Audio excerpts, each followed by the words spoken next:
a mysterious traveler. Another journey into the realm of the strange and terrifying. I hope you will enjoy the trip, that it will thrill you a little and chill you a little. So settle back, get a good grip on your nerves. Where are we going? You'll find out when we get there. I hope it's not making you nervous, being alone with me here in the dark. Darkness stirs strange terrors in some minds. For the things that happen at night are sometimes most upsetting. Things such as cats that vanish or die, as in the tale of the House of Death.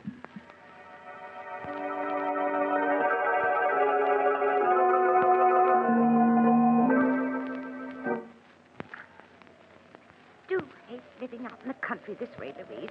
We're so isolated from everyone. Yes, Martha. It was much nicer when we lived in our own house in the village. Even if Roger and Hester are our nephew and niece, we should never have let them persuade us to move out here with them.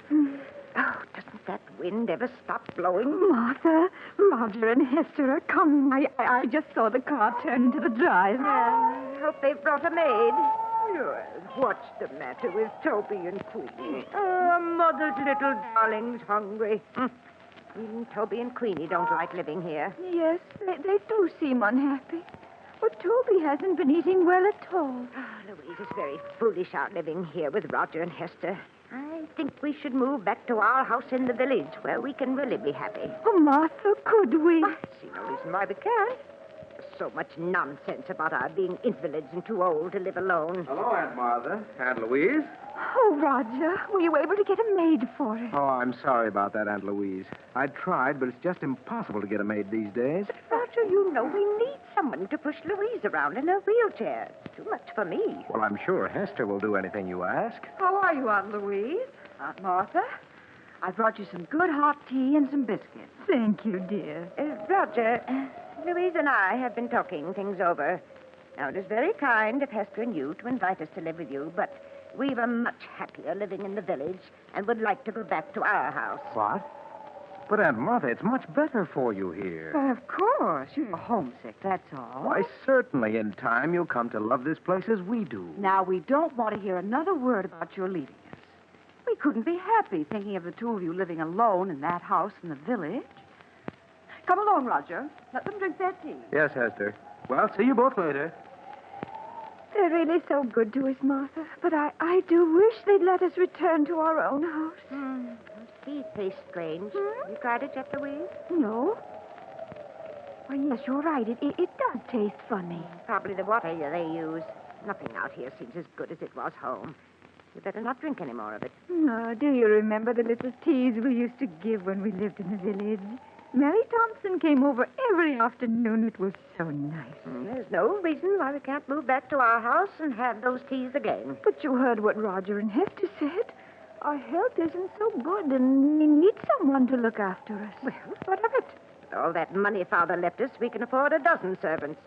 Yes, Louise, I think we'd better plan to return home.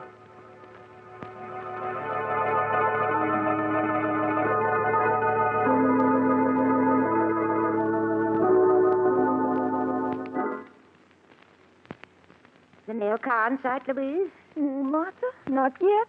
You know, I've been thinking quite a bit these past 24 hours about returning home, and I think we'll leave here in a few days. Oh, Martha, that would be wonderful. Oh, look, here comes George Gibson now with the mail. And that time, too. Yes. How would fat Toby and beautiful Queenie like to go back to their own little home? Oh, Martha, they understand perfectly what you're saying. Look how happy they are. Good they do. Hello, Aunt Martha. Aunt Louise. George Gibson just delivered the Sentinel. Oh, Here you are. Thank you, Roger. We've been waiting all day for it. Oh, that's all right, Aunt Louise. Hester will soon bring you your supper. Now, let's see. Oh, Martha, let's look at the obituary notices first. That's just what I was turning to, Louise. Here we are. Did anybody we know die? Now, let me see. Oh, yes, yes. Yes. You remember Amos Wilson, don't you? Yes. He died 2 days ago. Poor Amos. He was about your age, wasn't he, Martha? Certainly not. He was a good deal older. Martha, look at this. Hmm? Why, it says Mary Thompson is entering the home for the infirm. The poorhouse? Oh, no, it can't be. Oh, the dreadful place. I'd sooner be dead than in that home. Poor Mary. Oh, shudder every time I think of that horrible place. The poorhouse. Martha, after we move back to the village, can't we have Mary come to live with us? Yes, of course. Going to the poorhouse would be the death of her. Oh. Huh? Louise, what are you staring at in this paper? No. No, it can't be. What can't be? Read what it says in the real estate column. Huh? The old Abbott mansion, owned by the Mrs. Martha and Louise Abbott, has been put up for sale by their nephew, Roger Abbott. What? We must be a mistake. We never told Roger to sell our house. I wouldn't dream of it. Oh, Martha, it's been in the family for almost a century. How could Roger do such a thing? I'll soon find out. Roger! Roger! Now, Martha, you mustn't get excited. But why should he want to sell our house? Are you calling me out, Martha? Yes, Roger. What's this in the Sentinel about our house being for sale? Oh, is it in the Sentinel? Oh, I'm sorry. It is a mistake, isn't it, Roger? No, Aunt Louise. Oh. You see, as co-trustee of Grandfather's estate, I thought it would be a good idea to sell the house. Prices are high these days, and the house is rather old. But you had no right to put the house up for sale without telling me. I won't hear of the house being Now, sold. you mustn't get excited, Aunt Martha. If you don't want the house sold, I'll remove it from the market. Oh, please do. We couldn't live in the house if it was sold, could we, All Louise? right, all right. I'll take care of everything. Everything's going to be all right now. I don't like it, Louise. I don't like it at all. Why did he try to sell it without telling us? It does seem strange. Louise, we must get in touch with Judge Smith. Yes. He's the administrator of Father's estate, and he'll take care of everything for us in the way we want it. It isn't that I don't trust Roger, but you must recall the scrapes he was in when he attended college. His conduct after that.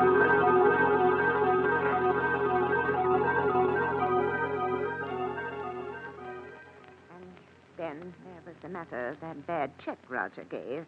If it hadn't been for his dear father, he would... Someone's coming, Martha. I have your suppers for you. Now, please eat them before they get cold. Yes, Esther. There you are. Just call me if there's anything else you want. Yes, does Mother's beautiful Queenie want something to eat? I don't see Toby any place around. Well, he's probably in the kitchen. Now, say pretty please, Queenie, and Mother give you this nice piece of meat. That's Mother's darling. Here you are. Oh, isn't she lovely, Louise? Oh, yes. Queenie has such wonderful manners. We'd better eat our soup before it gets cold, Martha. Yes, and as I was saying, Louise, I don't care for Roger's attitude at all. Ask me, he's been behaving very strangely. Yes, Martha. Martha. Hmm? Martha, that piece of meat you gave Queenie doesn't seem to have agreed with her. She looks ill. Oh, yes, you're right.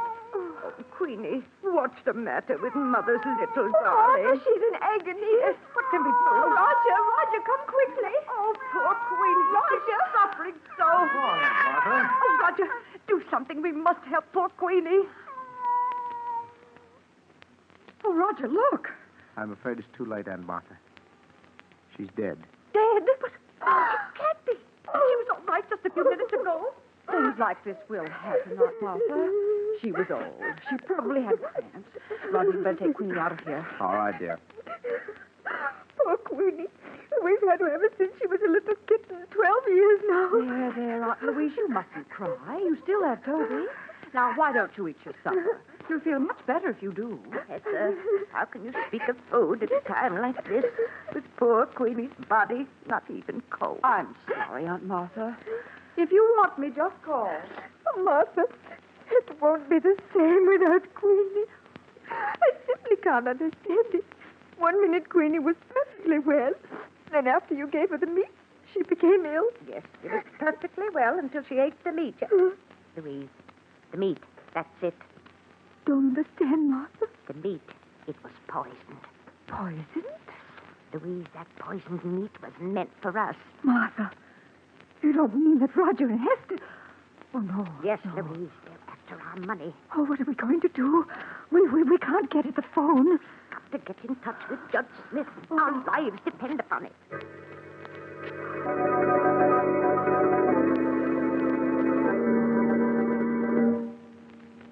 The two old ladies stared at each other, terror in their eyes. The minutes dragged into hours, and each hour was a nightmare as they waited for the time to come when they could make the one contact between themselves and the outside world. Do you see George Gibson's car yet, Martha? No, Louise, but he should be in sight any minute now. Oh, what if Hester or Roger come home before he gets here? Then we won't be able to talk to him about our message to Judge Smith. Now, Louise, you know Roger isn't due home from work for another hour. Yes, but what about Hester? She's over at the miller's farm, and she's liable to return any minute. Louise, I see George Gibson's car. He's just turning into Hurry, the drive. hurry, Martha, hurry. All right, Hurry. Louise, I'll raise the window. Martha, call to him quick before he gets away. George Gibson. Hello? Who's calling? Look over this way, George. It's Martha Abbott. I want to see you. Oh, it's you, Martha. Well, howdy, I'm coming. He's coming, Louise. Do you hear? Now we'll be able to get in touch with Judge Smith.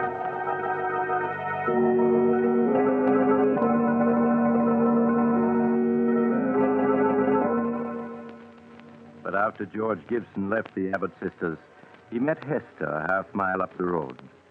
The two conversed for a minute. Then George Gibson continued on his way. Hester stared after him as he drove away, her face tense and white. Then, as if suddenly understanding the implication of his words, she turned and ran towards her home, her heart pounding with fear. Roger, I just met George Gibson, and he told me that when he delivered the mail here, Aunt Martha and Aunt Louise called him into the house. Call him into the house. Yes. They asked him to get Judge Smith for him at once. I told you it wasn't safe to leave them alone, even with the phone locked in our room. All our plans may have been for nothing. Oh, Roger, do you think they suspect? I don't know. I do know it was a mistake letting them talk to George Gibson. After all our careful work, we can't let everything be spoiled now.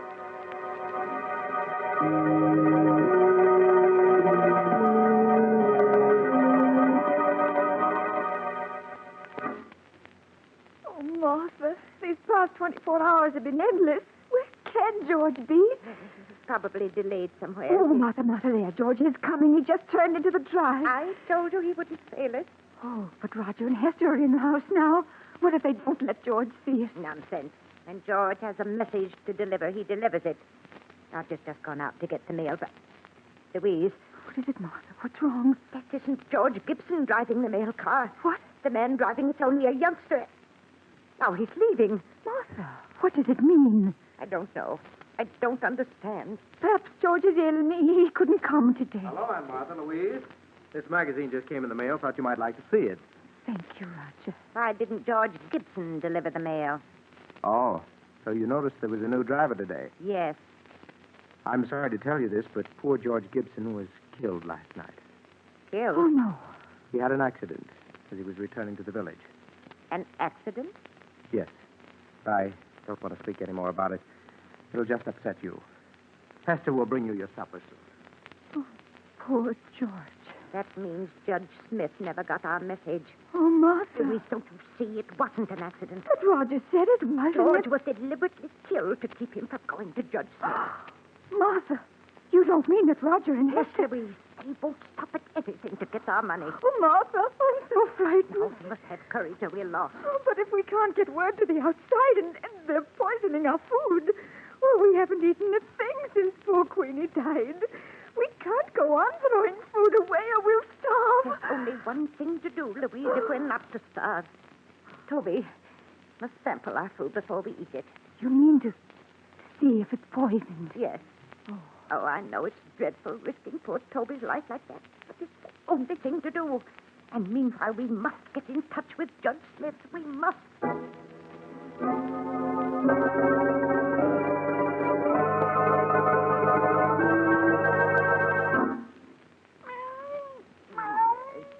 You are, Toby, a nice piece of meat for Mother, little darling. Aunt Martha? What are you feeding Toby? He gets plenty to eat in the kitchen. Of course. I've always fed Toby from my own plate. He expects it. But, Aunt Martha, if you feed that meat to the cat, there won't be enough for you. Yes. If you're to get well, you need all that food. Now, I don't want you feeding Toby any more of it. Here, Toby. Come along, boy. Come on out to the kitchen while Aunt Martha and Louise eat their supper.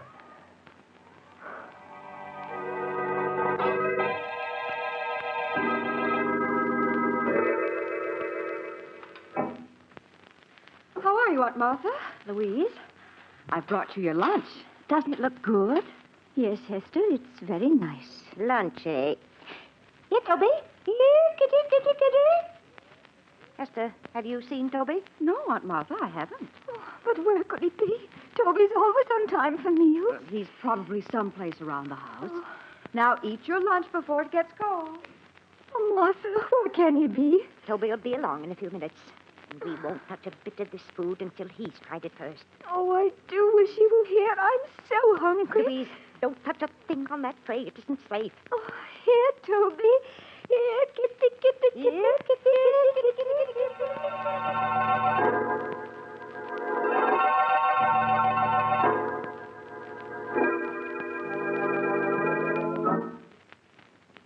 Good evening, Aunt Martha. Louise, how are you? Good evening, Roger.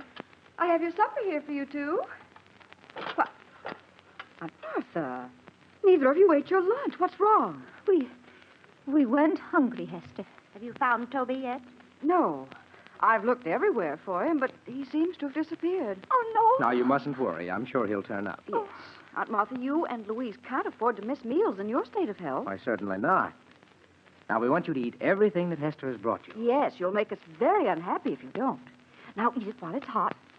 Come along, Roger. I'll get you your supper. All right, dear. Did you hear what she said about Toby, Louise? Yes, he's vanished. Nonsense. They've killed him. You saw how angry they were last night when we fed Toby from our plates. They've killed him, so he won't spoil their plans. Oh, Martha, what are we going to do? I'm so hungry. Got to get word to Judge Smith before it's too late. But how? Tomorrow, I'm going to go out to the road and try to get to the village. But, Martha, it's 2 miles to the village, and you know you can't walk more than a few yards. You're not strong enough. Louise, with either starvation or poisoning staring us in the face, we haven't any choice. I must try to reach the village.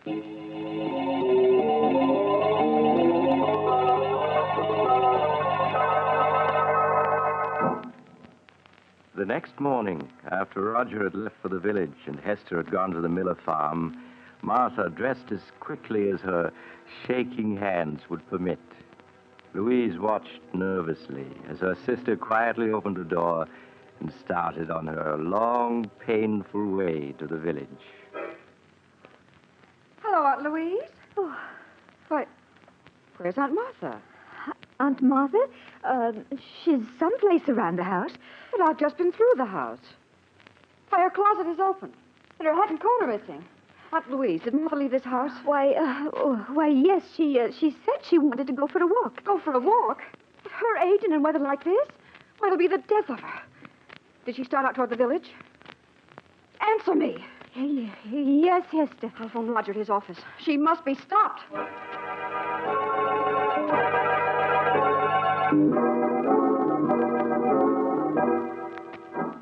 20 minutes later, as Roger drove along the road leading to his home, he saw a small figure in the distance.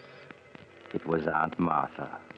There was a weary, painful look on her face as she hobbled towards the village. In spite of her determined resistance, he put her in his car and drove rapidly on home.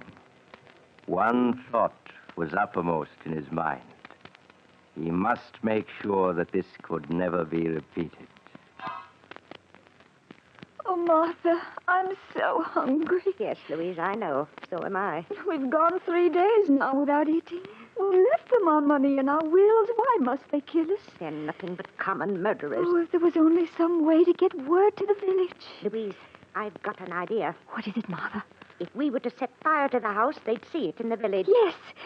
And then the fire company would come out. Then we'd be able to tell them we'd be saved. Oh, but Martha, Hester and Roger would put out the fire before it could get big enough. Louise, I know a way we can prevent them from putting out the fire. You do? Yes, and we can save ourselves, Louise. We can save ourselves.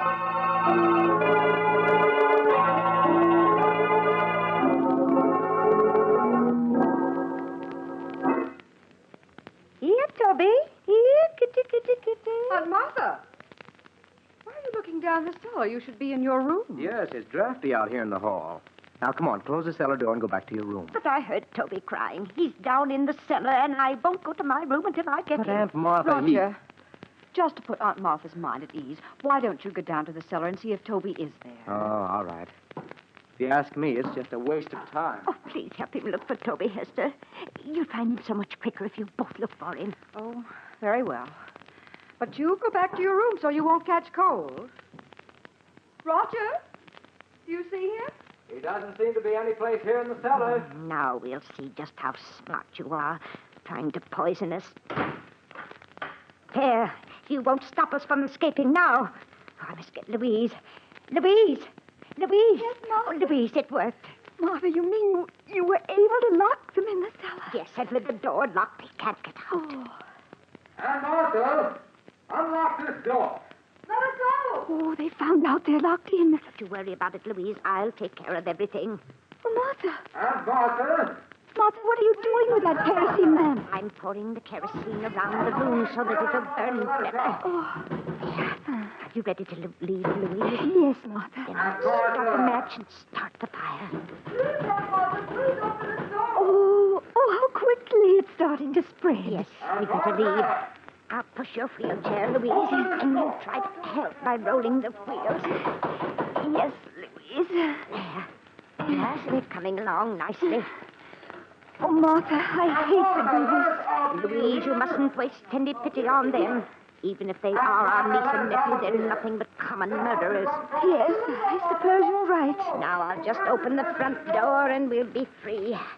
Now, roll the wheels a bit, Louise. Yes, I am. Just a few feet more and we'll be safe. There. Far enough away from the house to be perfectly safe. Oh, my. The whole house is on fire now. Yes, lovely fire, isn't it? I don't feel cold at all. Oh, do you think they can see it in the village by now, Martha? I'm sure they do. Now remember, Louise, when the fire company gets here, we don't know what happened to Roger and Hester. We just managed to get out ourselves. Yes, Martha. If we told them what we were forced to do to escape, we'd have to reveal that our own niece and nephew were poisoners, murderers. We don't want to disgrace the family name, Louise. Oh, no, Martha. Of course not. Oh, look, Martha, look. The roof is beginning to go.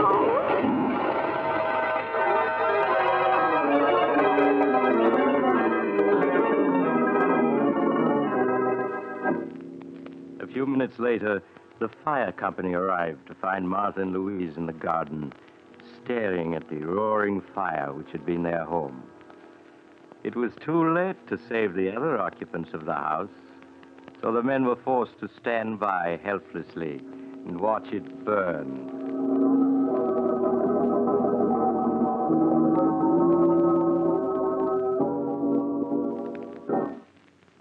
Good morning, Judge Smith. Good morning, Miss Martha, Miss Louise. I trust you're well after that terrible ordeal last night. We're much better, thank you, Judge. Well, now that your niece and nephew are gone, we must plan for your future. Oh, you don't have to bother, Judge. All we want to do is move back to our old house, hire a few servants, and live as we used to. Oh, and I was wondering if you could arrange to have Mary Thompson come live with us. I won't hear of her going to that dreadful home for the infirm. Oh, no, it would be the death of her. Ladies, I'd hoped I'd never have to reveal the truth to you, but now it appears I must. I don't understand, Judge. Last month, the bonds in the trust fund your father left you became utterly worthless. What? Your nephew and niece were afraid the shock of learning you were penniless would kill you. So it was decided to keep the news from you. That's why the three of us persuaded you to move in with them. Your house here in the village had to be sold to meet debts of the estate. That can't be. Father left us so much. It's all worthless now. Perhaps I should have told you this a month ago. But your niece and nephew wouldn't hear of it. spite of the fact that they had only Roger's salary to live on, they were determined to prevent you from ever learning of your misfortune. But the deaths of poor Queenie and Toby, of George Gibson. George Gibson? Yes. I'm afraid I don't understand. Surely you heard he was killed a few days ago when a tire on his car blew out and it overturned. You mean he wasn't murdered? Certainly not.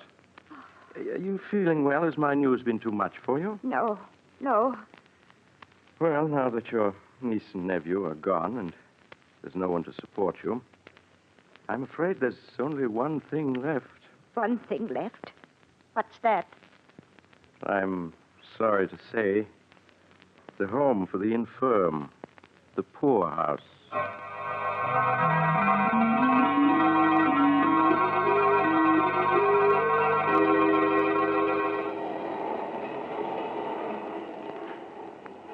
This is the mysterious traveler again. Have you enjoyed our little trip? Too bad about the Abbott sisters. Such nice old ladies. But then, how were they to know that poor Queenie died of cramps, not poison? After all, you can't be too careful, can you? Would you care for a sandwich? They're very delicious. I make them myself.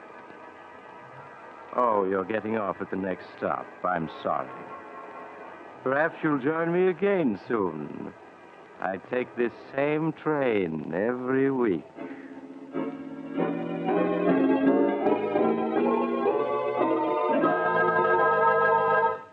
You've just heard Chapter 9 of The Mysterious Traveler, a series of dramas of the strange and unusual brought to you each week by station WOR. In tonight's program, The House of Death, Irene Hubbard played Martha Abbott and Elizabeth Morgan played Louise Abbott. The Mysterious Traveler, written by Robert Arthur and David Cogan, is directed by Jock McGregor. Original music was played by Doc Whipple.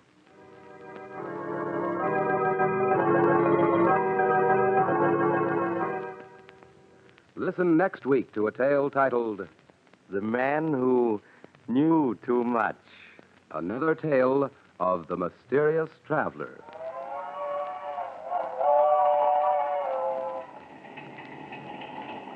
The Mysterious Traveler is presented by WOR Mutual every Sunday at 7 over most of these stations.